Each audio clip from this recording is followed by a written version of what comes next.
Hello. Welcome back to Multiversal Studios. Now, I am not a Tea Gardner simp. You sure about that? However, I am a Tea fan, and I'm completely aware that Tea has become a meme. And if not a meme, she is an object of ridicule, with people claiming that she's useless or an unnecessary character. Which makes me very angry. Now, Tea isn't the perfect character, but she's incredibly important to the flow of the story. Now, for you haters out there, make sure you watch until the end of the video, because I am confident that I can convince you that she's the greatest character ever, or if not that, at least that she's, decent. And then we can become best friends. My best friend! And now I'm speaking to those Tea Gardner supporters, because I know you guys exist. Let's gather around the campfire and talk about our favourite topic, because this video is the ultimate breakdown of Tea Gardner. Tea Gardner, also known as Anzu Masaki in the Japanese manga, is the definition of hope. No, like quite literally. Anzu is a popular Japanese female name, which means apricot. Now, the flowers which produce this fruit symbolize hope and strength in the face of adversity. And her second name, Mazaki, means Cape of Truth. Make of that what you will. No capes! Tea is a normal teenage high school girl with the dreams of going to New York and being a professional dancer. However, we don't actually get to see or hear anything about her home life or backstory. We are left to make assumptions based on her actions throughout the show. Now, I feel like most of the negativity which comes towards Tea comes from the anime. Throughout the show, she seems like a character obsessed with friendship and the well-being of her friends. However, as sweet as that is, the reason she stands out is due to the fact that we're not used to this level of compassion coming from even our closest friends and family. It's usually a known thing which doesn't need to be verbalized between each other. So when we see Tea do that, it comes across as overkill, cringe, and even unrealistic. That's why friendship is the best thing ever. Yes, friendship is great. Now, what we're actually witnessing is a character who cares very deeply for her friends. Now, even though the other three characters, Yugi, Joey, and Tristan, don't have the same reputation as Tea does, the feelings are reciprocated via their actions.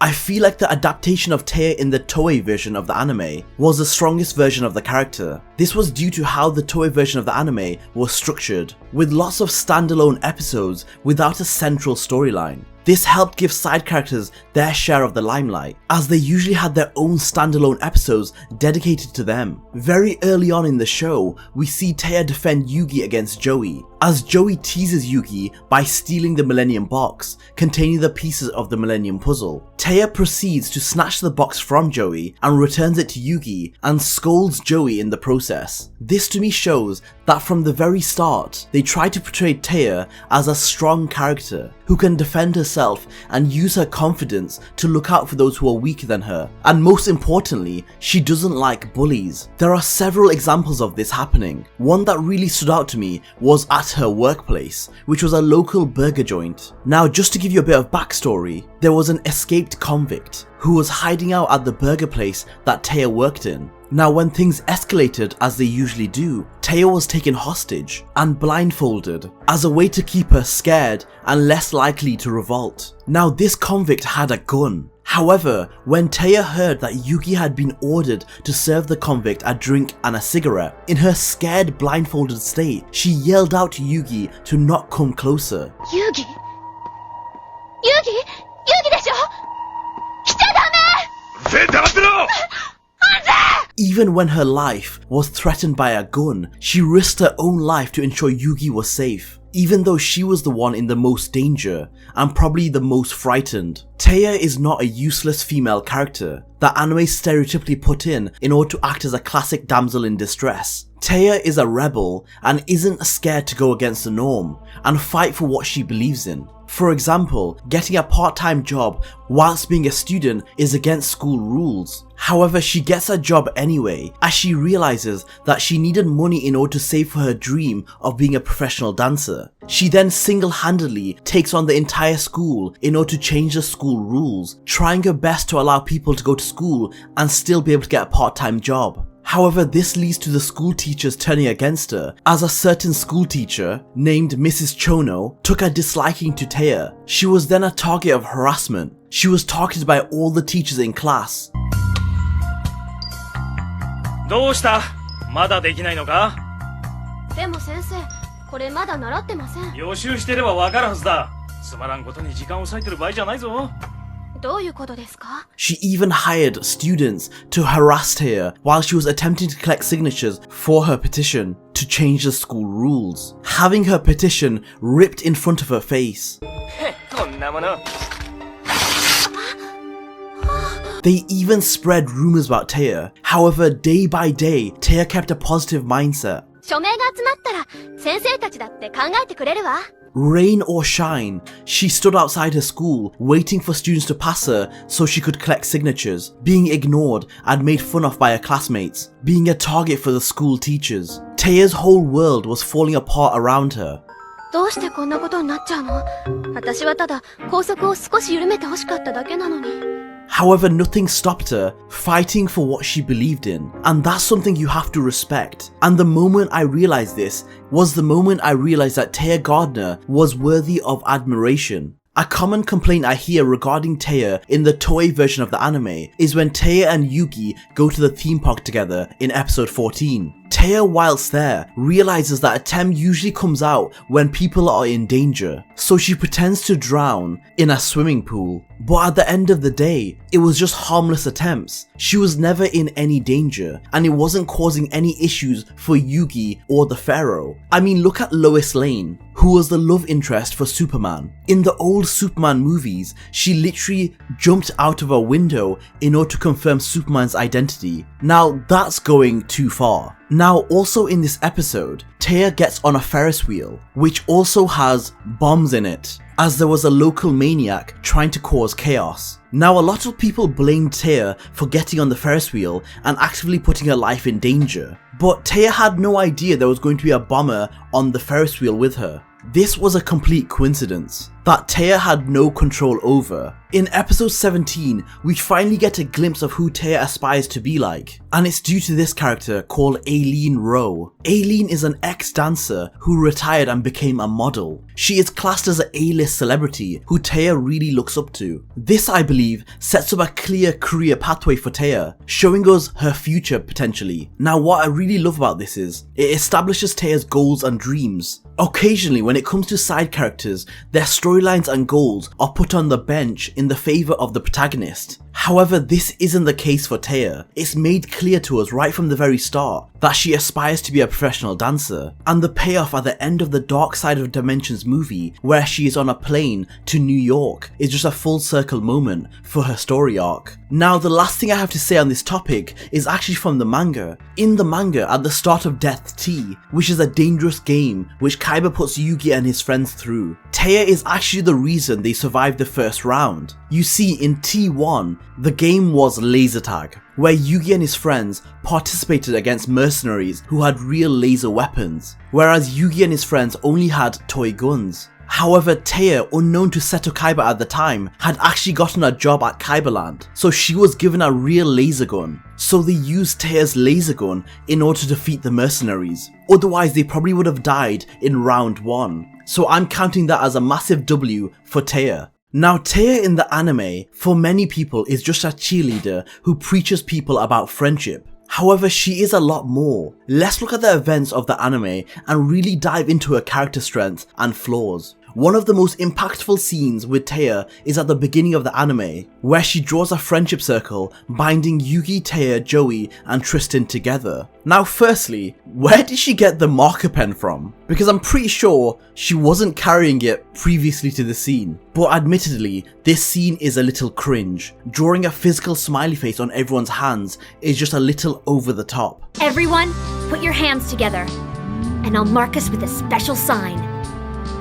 What gives, Taya? However, let me explain the reasoning. In that moment, the group was going to be split in half, with Taya and Tristan looking after Grandpa in the hospital, and Yugi and Joey staying behind to challenge Kaiba. So therefore the symbol represented that even if they were separated physically, they would never be separated in their hearts. and the symbol was just a physical representation of that. And this symbol did end up reminding Yugi of their friendship in the duel. And as we all know, friendship is stronger than 3 blue eyes white dragons.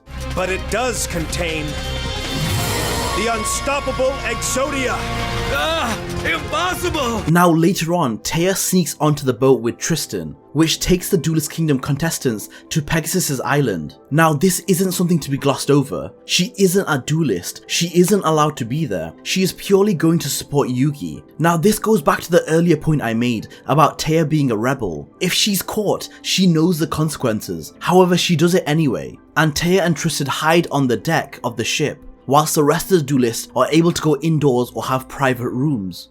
Hey, Taya, stay down or we're busted! It's freezing out here, I can't sit still. And this actually ends up being a godsend, because if it wasn't for Taya and Tristan being present, Yugi and Joey would have most likely been left behind by the cruise ship, as Joey had jumped into the ocean to save the pieces of Exodia and Yugi jumped in afterwards to save Joey. Now most of Duelist Kingdom is Taya in the sidelines, and I admit she does play the role of cheerleader, with no real addition to the duels. However, whilst in Duelist Kingdom, you really see Taya for what she is, which is the glue, as well as the mother of the group. She really holds the group together, and is definitely the most mature one. She reminds me of Katara from the Avatar The Legend of Aang. For those who haven't seen that show, Katara can be the most annoying and bothersome characters at times, due to all her rules and her inability to have fun. However, when it comes down to it, she is the one that gets the group through the tough times and holds everyone together, and that role, similar to Taya, is irreplaceable. Now, Taya does have her moments in Duelist Kingdom,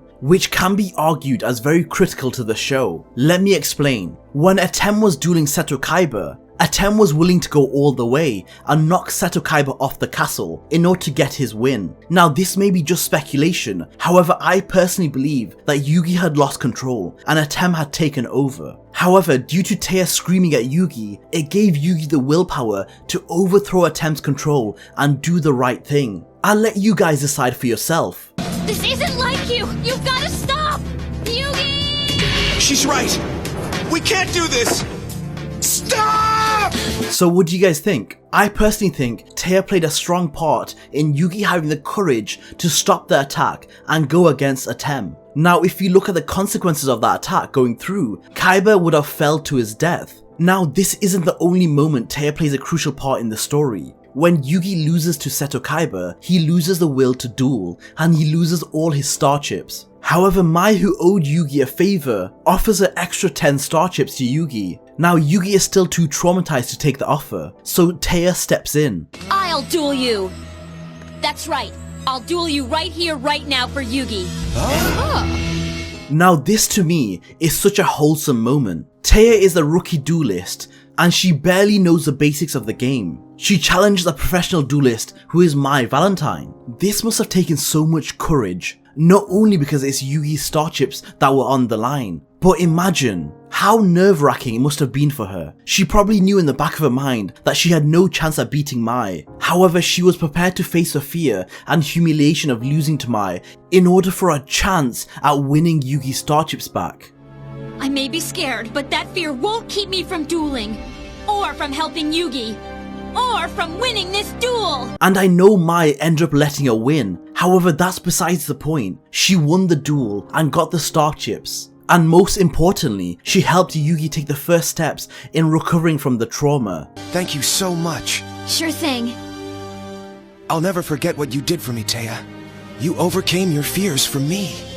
And you've given me the courage to deal with mine. I will duel again. I would say that's pretty inspirational. Taya may be a side character, but she has key contributions to the anime, which in my eyes make her really special. For example, when Yugi and their friends travel to Egypt in order to confront the pharaoh's memories, she buys Atem a blank cartouche, which ends up being where they were able to inscribe his name, allowing Atem to discover it. It's a small detail, but very impactful in the long run. Taya makes small ripples, which end up being big ones, and affect the story in ways you couldn't imagine. Now, we don't get as many standalone episodes for side characters like we did in the Toei version, as they have to focus on the main storyline and the progression of the protagonist. However, we are graced with one episode. I don't know if you guys remember this, but it was pretty much a date where Atem and Taya hang out the entire day, as Yugi believed spending some time with Taya would quite possibly help Atem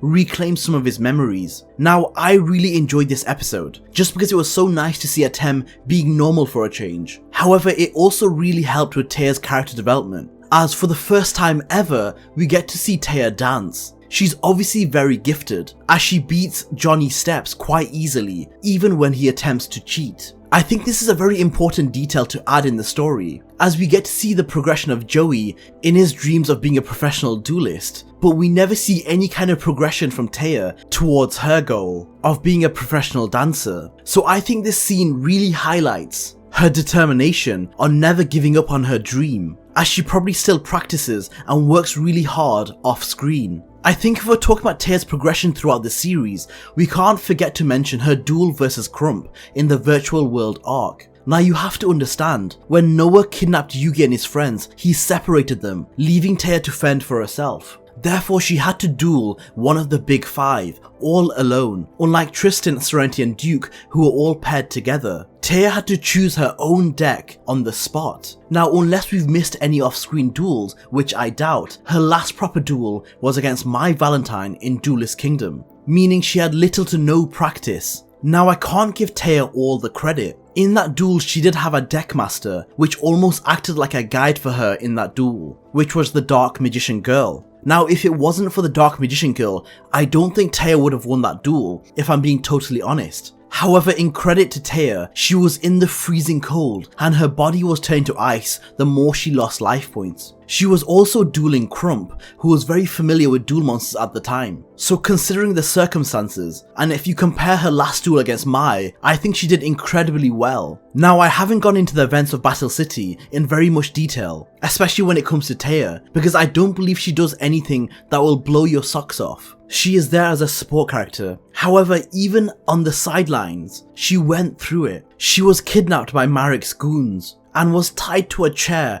with a giant steel container on top of her, which if a button is pressed, would flatten her on the spot. Later on, she was possessed by Marek and lost control of her body. Taya didn't have an easy ride by any means, but the one thing that really stands out about Taya is that when her life is threatened, she is more worried about her friends than her own safety. And this has always been the case in every interpretation of her. And that's regardless of how she is feeling. She overcomes it for her friends. Guys, I hope I shed some light on how I feel about Taya and why I think she's such a great character and a necessary one. Let me know your honest thoughts about Taya in the comments down below, and if you enjoyed this video, make sure to like and subscribe. Let's get to 10,000 subscribers. Until next time, guys.